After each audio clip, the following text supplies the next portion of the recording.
Shalom, selamat pagi Bapak Ibu serta saudara yang dikasihi oleh Tuhan. Kiranya berkat, damai sejahtera dan sukacita dari Tuhan Yesus Kristus senantiasa menyertai kita sekalian. Sebelum kita mendengarkan firman Tuhan dan renungan, marilah kita berdoa. Tuhan Allah Bapa yang Maha Baik, kami sungguh bersyukur atas kebaikan dan kemurahan-Mu, karena Engkau Tuhan yang selalu melindungi dan memberikan pertolongan dalam kehidupan kami.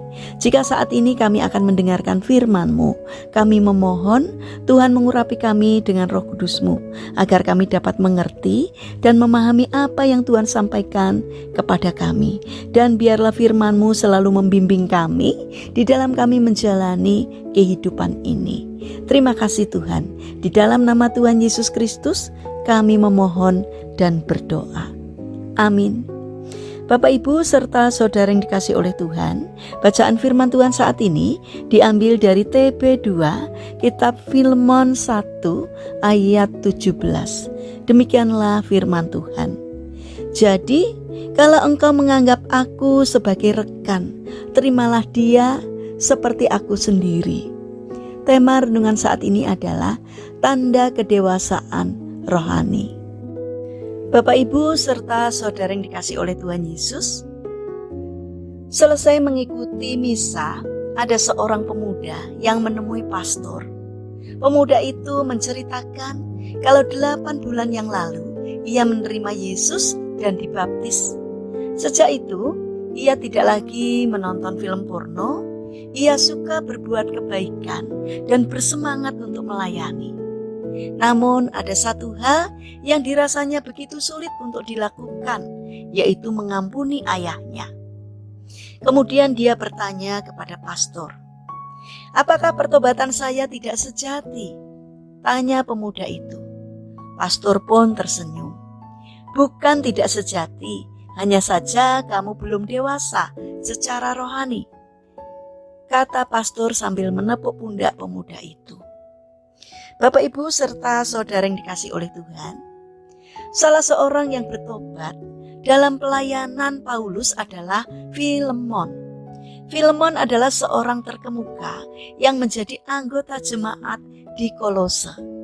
Buah pelayanan Filemon kepada jemaat Tuhan tidak diragukan lagi, sampai-sampai Paulus sendiri bersaksi menuliskan, "Hati orang-orang kudus telah kau hiburkan, saudaraku." Filemon 1 ayat 7. Filemon mempunyai seorang hamba yang bernama Onesimus. Setelah mencuri uang darinya, hamba itu, yaitu Onesimus, melarikan diri ke Roma. Bukan kebetulan jika Onesimus kemudian bertemu dengan Paulus, kemudian ia bertobat. Beberapa waktu kemudian, beserta sepucuk surat, Paulus mengirimkan Onesimus kembali kepada Filemon. Melalui surat tersebut, Paulus meminta kesediaan Filemon untuk menerima kembali Onesimus, hamba yang bersalah itu. Bukan sebagai hamba, melainkan saudara yang kekasih di dalam Kristus. Tentu Paulus mengerti permintaannya itu bukan perkara yang mudah bagi Filemon. Namun melalui permintaannya, Paulus seolah meminta kepada Filemon mendemonstrasikan kedewasaan rohaninya dengan mau mengampuni dan menerima kembali hamba yang telah bersalah itu. Bapak Ibu serta saudara yang terkasih, salah satu tanda kedewasaan rohani adalah kesediaan untuk mengampuni. Faktanya mengampuni itu tidak mudah. Pengikut Kristus yang rohaninya masih bayi atau anak-anak sulit untuk melakukannya. Namun seorang yang dewasa rohaninya akan mampu melakukan. Hal ini dikarenakan seorang yang dewasa secara rohani tidak lagi berfokus kepada dirinya sendiri, luka-luka di hati, tapi kepada perkara-perkara di kehidupan yang kekal. Nah, bagaimanakah dengan kita? Apakah kita mempunyai rohani yang masih anak-anak atau sudah dewasa? Tunjukkanlah kedewasaan rohani kita dengan memberikan pengampunan kita kepada sesama. Bapak, Ibu, serta saudara yang terkasih, mari kita bangun karakter untuk mengampuni, karena mengampuni merupakan salah satu tanda kedewasaan rohani seseorang. Jika kita belum bisa mengampuni orang lain, maka belajarlah untuk bisa mengampuni agar kita semakin mengalami kedewasaan rohani. Mari kita berdoa.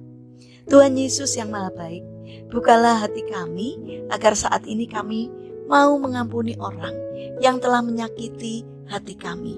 Hancurkanlah kekerasan hati kami dan gantilah dengan rahmat kerendahan hati untuk mau mengampuninya. Bapa yang penuh kasih, saat ini kami mendoakan bagi mereka yang mengalami permasalahan dan kesulitan hidup. Kiranya Tuhan berkenan hadir untuk menolong mereka. Bagi mereka yang terbaring sakit, kiranya Tuhan memberkati setiap upaya yang mereka lakukan. Kiranya Tuhan juga berkenan untuk menjamah dan menyembuhkannya. Bapa yang Maha Baik, saat ini kami menyerahkan setiap rencana dan aktivitas kami hari ini kepadamu. Berikanlah ketekunan dan juga semangat kepada kami dalam menjalankan karya kami hari ini.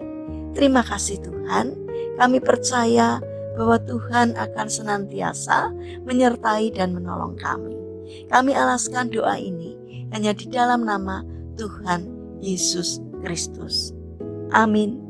Puji Tuhan, Bapak, Ibu, serta saudara yang terkasih, kiranya firman Tuhan dan renungan hari ini dapat menjadi berkat bagi kita semua. Haleluya.